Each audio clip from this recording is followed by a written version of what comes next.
None of us really know each other. We're all screw-ups. But somehow,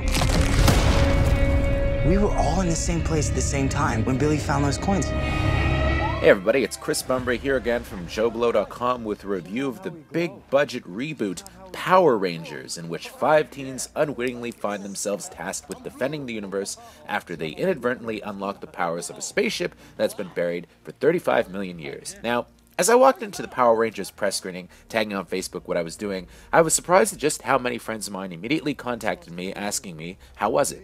Now, these are mostly people in their late 20s and early 30s, so I guess they grew up watching the old after-school TV show, which I was probably a year or two too old for, which was basically an Americanized version of a Japanese kids program with the action intact but everything else reshot with American actors. It was horrible, but it was a phenomenon, even spinning off into 2 major studio-funded films, 1995's Mighty Morphin Power Rangers and the 1997 sequel Turbo.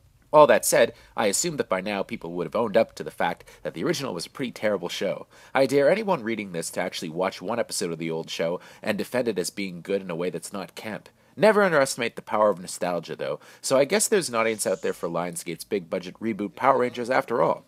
Occupying a kind of middle ground between the old show and the well-received Joseph Kahn-directed short film Power/Rangers, this is pretty familiar stuff. It's a superhero movie, but instead of having the mythology of a long-running comic book series to call back on, this one has to pay tribute to a half-assed TV show. One wonders why they just didn't keep the conceit of the 5 teens fighting aliens and drop everything else. Instead, they pay homage to a ridiculous mythology that starts with a lizard-like Bryan Cranston, who actually did voice work on the original show, crawling out of a crashed spaceship and doing battle with Elizabeth Banks' silly Rita Repulsa. Now, he gets the alien senator named Zordon, but she's still Rita?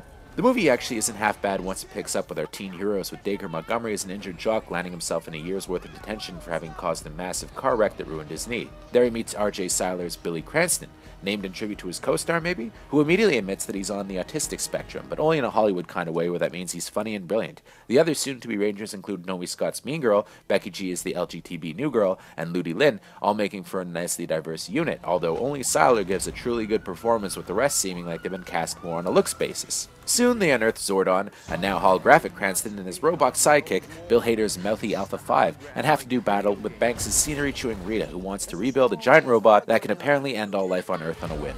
What's surprising is how damn long it takes for the gang to finally morph into Rangers, with them only transforming at the 90-minute mark of this 2-hour film, only leaving the final battle for them to do their stuff in.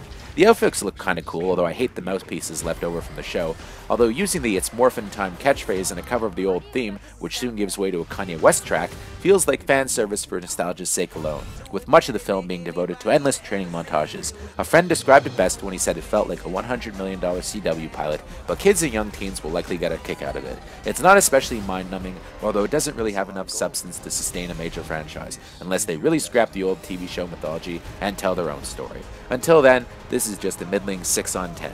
I'm Bumbray for JoBlo.com. This is your time.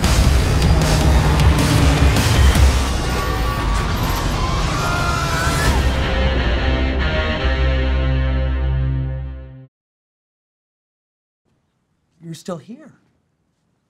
It's over. Go home. What are you expecting? Sam Jackson show up with an eye patch and a saucy little leather number? Go.